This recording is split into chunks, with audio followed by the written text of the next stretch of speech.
I gotta go back to bed after this. I saw the topic and I was like, oh yep. I'm gonna have to. I have to. I feel like an uncontrollable urge to participate. so, um, a great moderator and Gynarchist woman at the group posed some serious questions about a Gynocratic political party, and I understand that I've established my position and I've made it very clear that I think that forming communities, especially like around the planet, that's more practical. But I did also want to make a bit of a confession. I have regularly pondered how one would establish a gynocratic political party in the United States.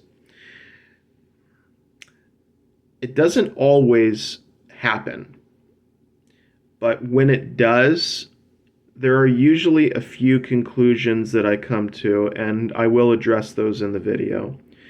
I actually decided to look it up of my own volition a few weeks ago. I just haven't had a real chance to read the contents.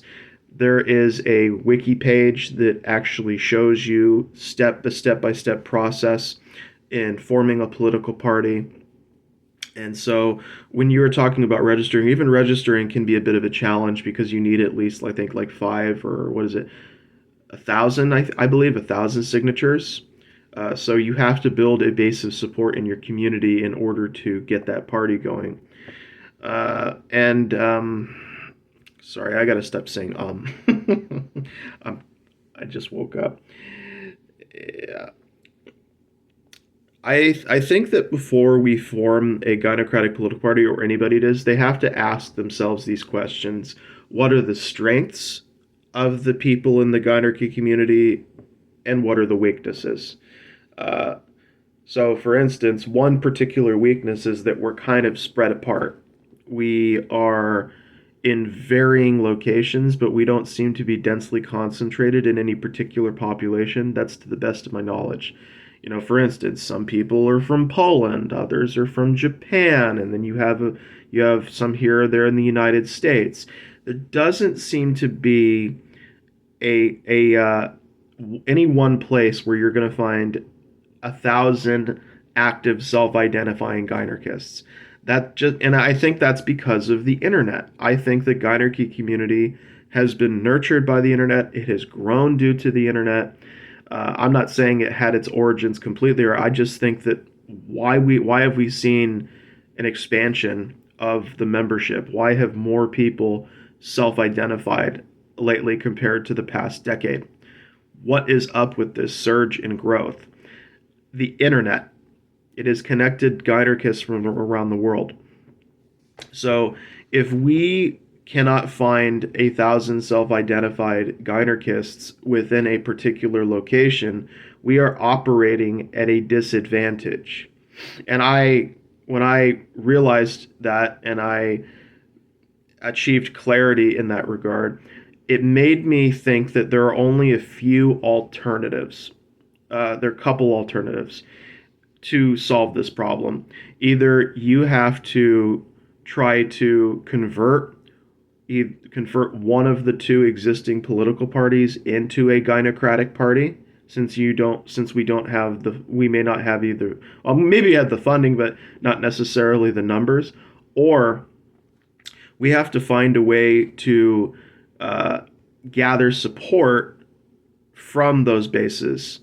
We have to find some way to convince Democrat or Republican voters or independents that instead of voting for those particular political groups, that they should vote for us. And it was a bit of a mystery. I've spent a fair amount of time considering this, more so as a thought experiment than anything else.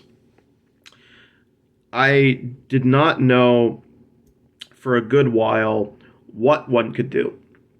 And then I realized that, that there was a way, but it's a controversial means of obtaining power. And it's something that you have to be on the lookout for because obviously, when you try to use this method, Democrats and Republicans are going to be incensed. And the reason is because they want everybody to check one of two boxes. They don't want there to be alternatives to them, because if there are alternatives, they lose their political power, they lose their money, people start shifting elsewhere. What I believe is that if you came out with a gynocratic political party, but you didn't offer anything to Democrats or Republicans, uh, first, they're either going to ignore you, humiliate you, think you're stupid. What they're going to do some of these things. I don't know what else they'll be up to, what other actions they'll take. I think their first impression would be there's no way they're going to get anywhere. So whatever kind of like by itself, the gynocratic ideas of women running political parties, being in charge of running the government, I think that if you're going to do it at all, of course you're going to have to be upfront about it and say, look, with the consent of men within our group, we only want women running these parties. But that just begs the question. Well, the Democrats and Republicans can elect to have women running their parties too. So what's the difference between you and them? Somebody could make that point and say, look, we're already running women. What separates you from? Is it only that you will never have a man running on your ticket? Will that get people to come out and vote? And I have no doubt that there are people who would definitely see it and go, you know what, that's fine. But I also think that if you're going to have a gynocratic political party, it's actually, in my opinion, more advantageous to have multiple gynocratic political parties that take certain positions from both the Democrats and Republicans and represent them. It may seem like something that you would never want to do. However, there are individuals who are politically homeless in the United States. I'm not saying anybody should get behind any particular policy. That's not what I'm saying here. What I'm suggesting is that if you want to take voters from these other parties and add them to your own, if you want to bolster your own numbers, you need to offer these people something that is more than the message. So you can obviously be upfront about it, but what's going to distinguish you?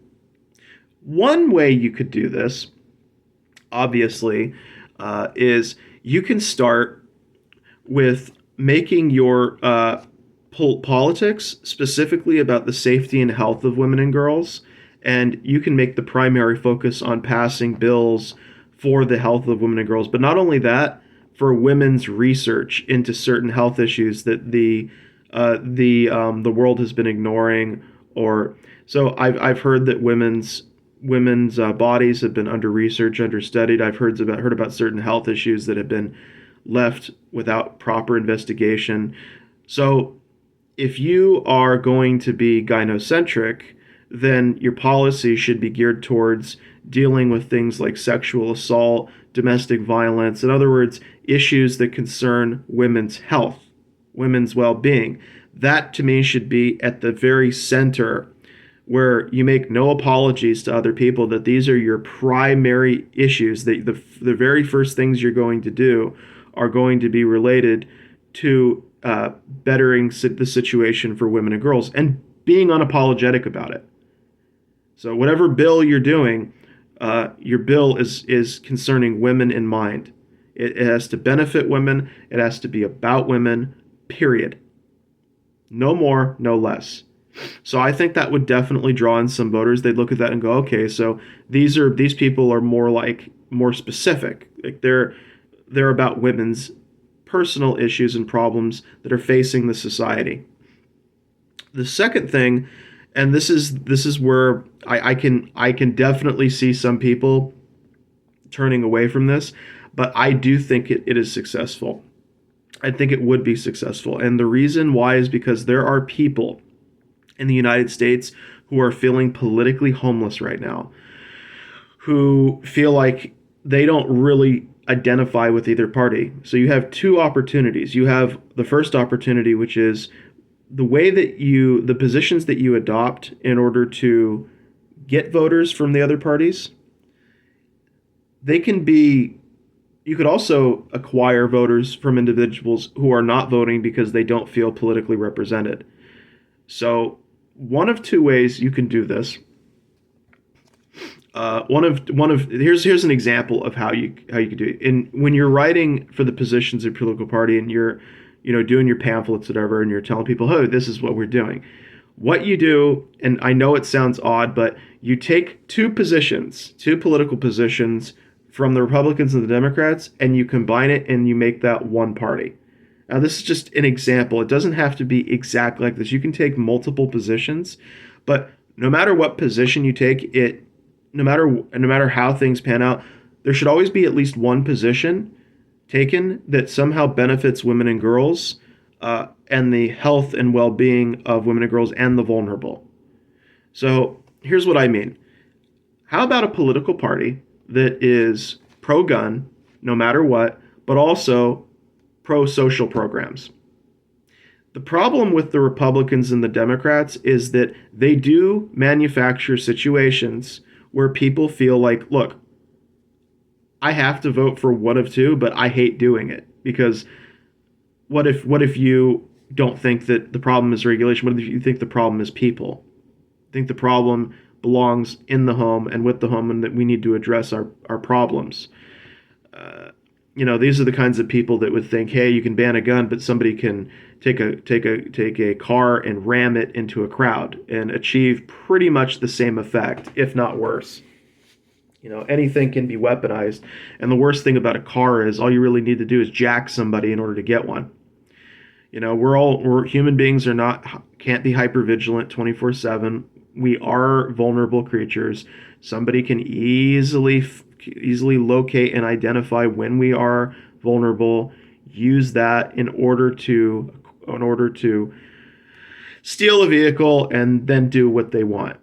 It's actually easier to get a vehicle than a firearm in some cases because they're everywhere and people are constantly getting in and out of them, and most human beings have a tendency to mind their own business. I've come to find in actual interactions in day-to-day life, people are just kind of coming and going. And if you are extremely observant, if you are like what I would call pattern aware, you're going to know when and where you could do this if you're one of the bad people. So it could be something like that. So you're pro-gun. In other words, you're pro-gun this, but you're also pro-social programs like food stamps. What is it? Funding for schools, for education, whatever. You could be something like that. You could also have another one, and the point of this is you have these positions, but you also have the pro-women positions too. In other words, the ones about domestic violence, about dealing with rape and all this other shit. In other words, trying to bring reforms to the judicial system and the education system. Then you could have something else too, because it's important to get people involved who otherwise wouldn't, because they'll form the backbone. They'll form a backbone, they'll look at that and go, you know what, I don't agree with all of this, but I like being represented for a change. And then you can have something like this. You could have somebody who's like, you know what, I'm completely pro-women. I want women to have abortions no matter what, but this immigration thing really bothers me. So you could have a party that has two of those positions as well, that says we are pro-abortion in all cases, and we are about immigration. We want tougher, stricter immigration.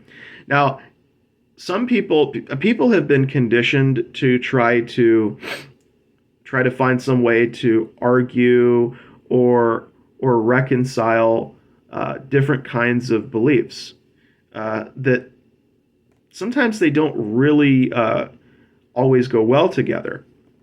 The idea of, if you were to go up to some gun owners and say, look, do you feel this way? If there was this party, would you vote for this? And I think you'd be surprised to learn that that there are some individuals who are like, what, there's a party where it's, pro women's choice, but also pro gun. That party exists. I think you'd be shocked actually, that there would be people who'd be like, look, I finally found my home. Here's my home that I was politically homeless before, but look, this is what they're doing.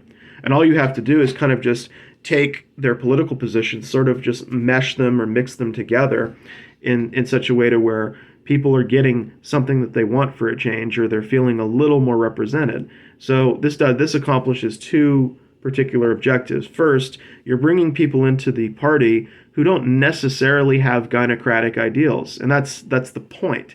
You are trying to appeal to people who don't really know what you're about, who are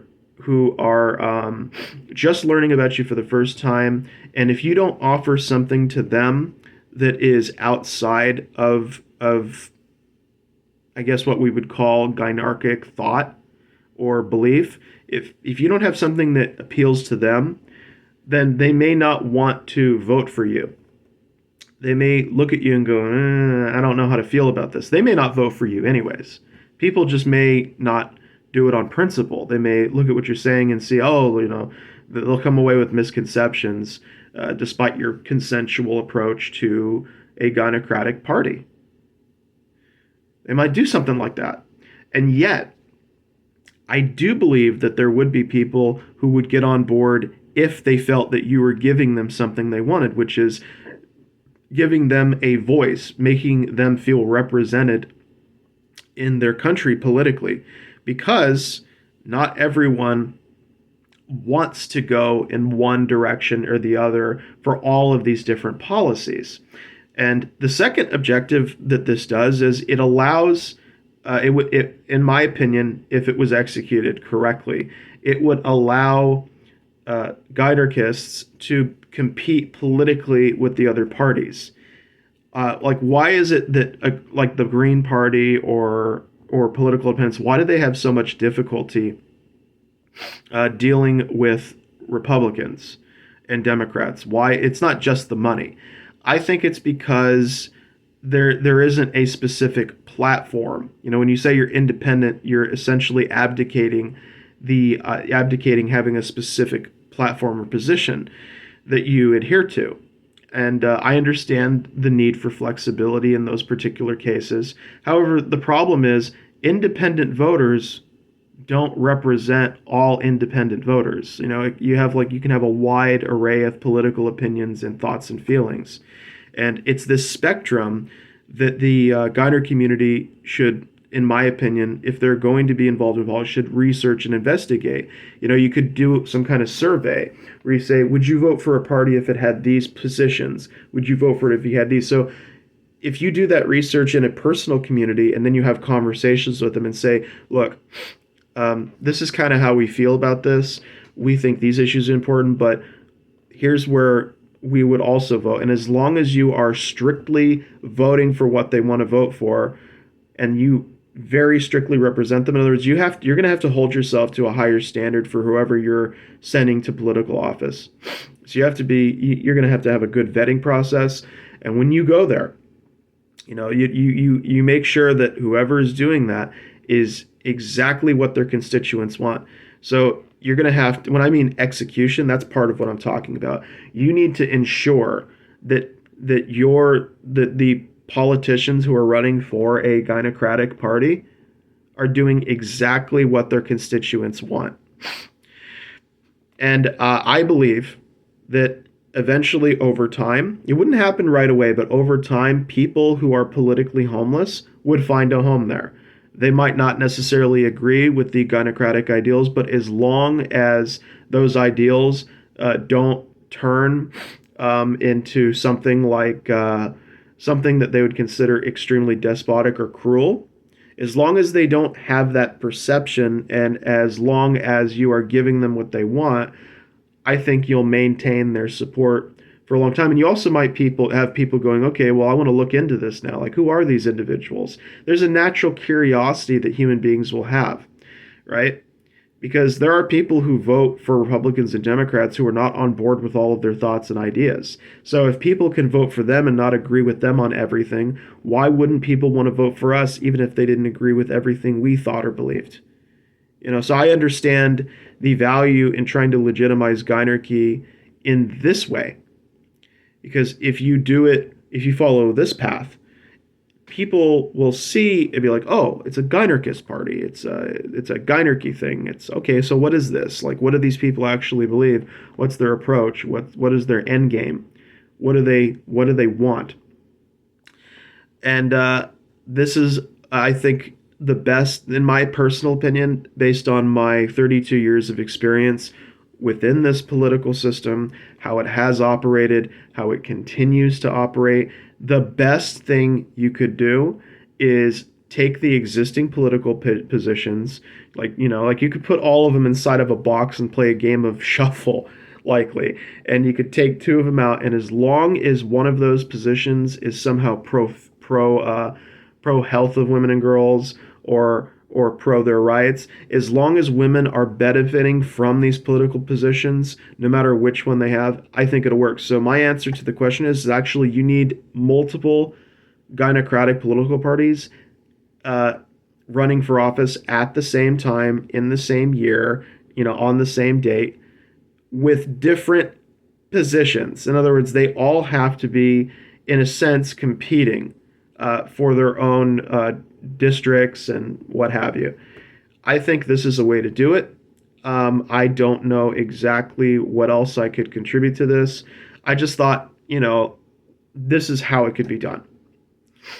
I don't know if it's possible right now, because you're going to have to, at the very least, I think that the Democratic Party, I think people within the Democratic Party may be more open-minded to it than people in the Republican Party, but I've been wrong before. So it might be a good idea to investigate one group first and do research into that group, not just at the general public. Like when you're doing survey, you need to do surveys for the public, but finding out which political party may be more open-minded to switching their affiliation. If you can just get a few hundred members to get on board, then you can have your political party. So there's a theoretical possibility of a few Gynarchists getting several hundred voters who are not necessarily Gynarchists to get on board with you, but you're going to have to give them something in return for it. So it's kind of a case of it's going to be a bargaining phase